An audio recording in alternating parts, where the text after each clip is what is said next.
3 menit jadi melejit. Kalau kamu udah bekerja keras ya teman-teman bertahun-tahun, udah punya penghasilan yang cukup, bahkan lebih dari cukup. Tapi ada satu pertanyaan yang diam-diam mengganggu di kepala kamu. Ini udah sukses belum sih? Dan kenapa jawabannya tidak pernah terasa pasti? Itu bukan kelemahan teman-teman, it's okay.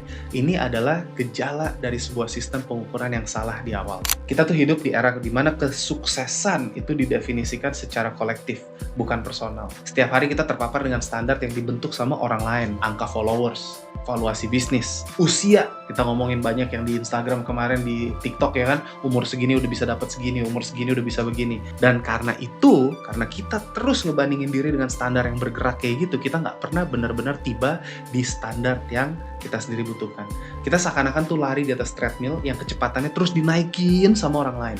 Seperti yang diulas di Bloomberg ya kita ngomong teman-teman di beberapa tahun terakhir deh. Ini fenomena yang mungkin teman-teman juga relate. Lifestyle inflation atau sukses theater. Pernah dengar nggak? Itu menampilkan kesuksesan demi validasi sosial. Berapa banyak? Bahkan kita ngomongin dari zaman dulu sebelum adanya sosial media, itu kita ngelihat dibandingin sama tetangga-tetangga. Bener nggak? Sama orang tua, tante, om, dan sebagainya. Lifestyle inflation atau sukses theater ini justru menjadi salah satu pemicu utama burnout di kalangan pengusaha muda. Ini kita ngomongin in a global phenomenon ya, bukan cuma di Indonesia. Bukan karena mereka gagal, tapi karena mereka nggak tahu kapan mereka harus merasa berhasil. Morgan Housel, dia pernah nulis, dia bilang katanya, bahwa melakukan hal yang benar dengan uang dan hidup itu punya sedikit hubungan dengan seberapa cerdasnya kamu. Ini tuh lebih gimana cara kamu tuh mengelola perilaku kamu dan ekspektasi kamu sendiri. Ini bukan soal angka di rekening. Kalau kita ngelihat kemarin viral, ya kan, MBG, berapa juta, ini segala macam, dan ada yang pamer-pamer duit di account. Itu bukan sukses. Ini soal narasi yang kamu pakai untuk ngebaca hidup kamu.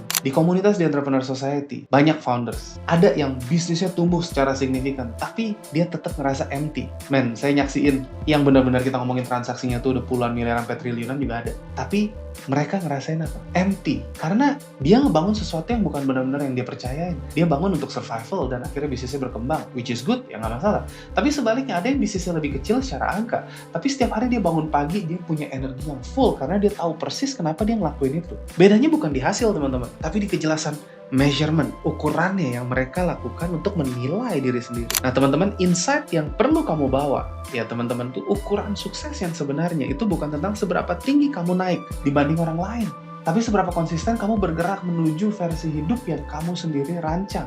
Rancangnya secara sadar.